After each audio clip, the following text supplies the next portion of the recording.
Salut à tous et bienvenue sur SneakPeek, je suis ravi de vous retrouver aujourd'hui depuis l'aéroport Roissy-Charles de Gaulle à Paris, où on est sur le point d'embarquer en direction de Los Angeles pour un trip d'une semaine avec 3 matchs NBA au programme, des visites, du fun, et je vais essayer de vous faire vivre ça dans une série de vidéos que je commence donc à filmer maintenant.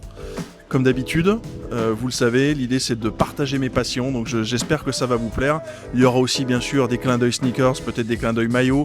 On va faire du shopping, on va se faire plaisir et je vous ferai découvrir tout ça. Et donc je vous raconterai tout en détail dans cette série de vidéos. C'est parti, le décollage est pour bientôt.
Deuxième jour du trip à Los Angeles. Aujourd'hui, on visite Downtown Los Angeles, un quartier qui est plein de contrastes, des endroits assez originaux comme celui-ci, le Pueblo de Los Angeles, qui est vraiment très ancré dans la culture hispanophone, dans la culture mexicaine. Vous entendez la musique qui est derrière moi.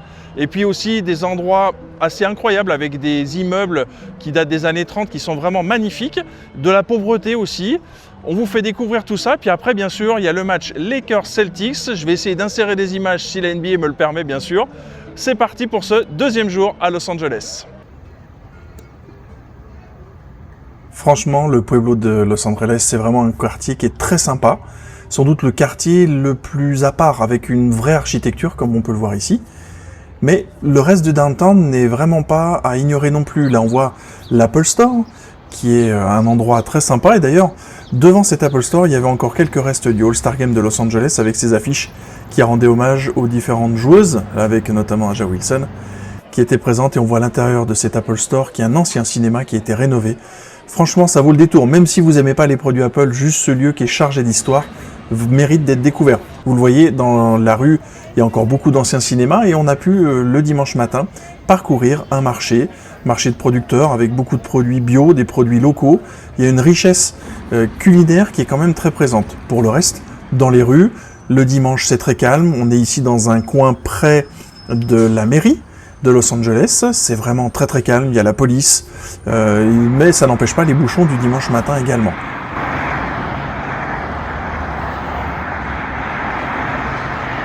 Juste à côté du Pueblo de Los Angeles, vous avez Union Station, qui est la grande gare centrale de Los Angeles, dans laquelle il n'y a pas grand-chose à voir, mais c'est toujours sympa à observer en termes d'architecture, tout comme cet endroit qui est vraiment pour moi l'un des incontournables du downtown de Los Angeles, c'est le Grand Central Market. D'ailleurs, vous le voyez le dimanche, il y a énormément de monde qui viennent déguster des tacos, des burritos, qui viennent aussi faire leurs courses. Il y a quelques producteurs qui sont dans ce marché directement. L'ambiance est très sympa, vous avez un peu de musique, vous avez un bruit d'ambiance qui est vraiment très cool, on sent tout le monde très relax, très détendu. On y est revenu plusieurs fois dans la semaine et à chaque fois on a eu cette même vibe de passer un bon moment, tout simplement, pour boire, pour manger. Attention, ça ferme à 21h, donc il faut savoir en profiter assez tôt, mais ça s'apprécie vraiment en mode chill, pendant votre visite à Los Angeles.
Quelle découverte, le Staples Center. Je l'appelle toujours comme ça, évidemment, c'est Crypto.com Arena maintenant.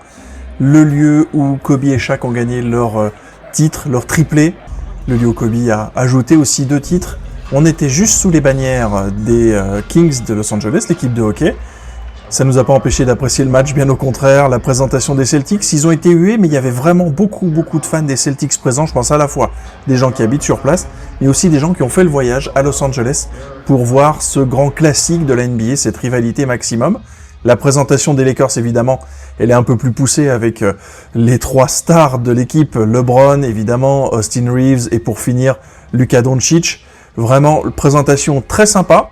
Un peu à l'ancienne quand on compare avec celle des Clippers qu'on connaîtra quelques jours plus tard, mais franchement c'est quand même sympa. Et puis bien sûr, il y a toujours les Laker Girls qui sont présentes. L'écran, lui, est vraiment, j'ai trouvé très impressionnant. Grand, il occupe beaucoup d'espace, mais en même temps il apporte énormément d'informations, même s'il y a peut-être un petit peu trop de pub.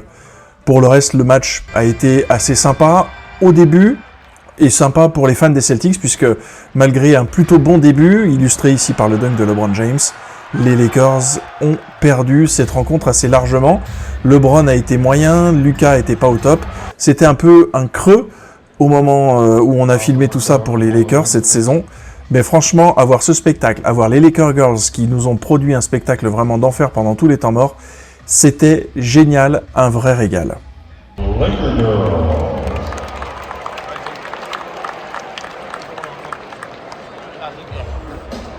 Et quelle chance on a eu de pouvoir assister à l'hommage rendu à Pat Riley à la mi-temps, mené par une de mes idoles de jeunesse, évidemment, c'est Magic Johnson.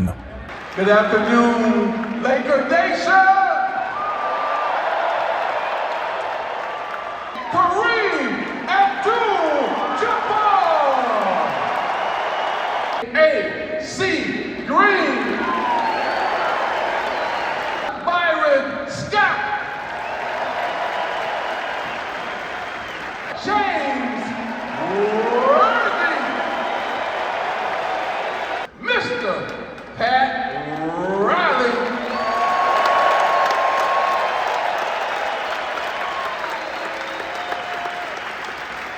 Everybody's got a little too casual. $2,000 fine for everybody. I love you. You take care.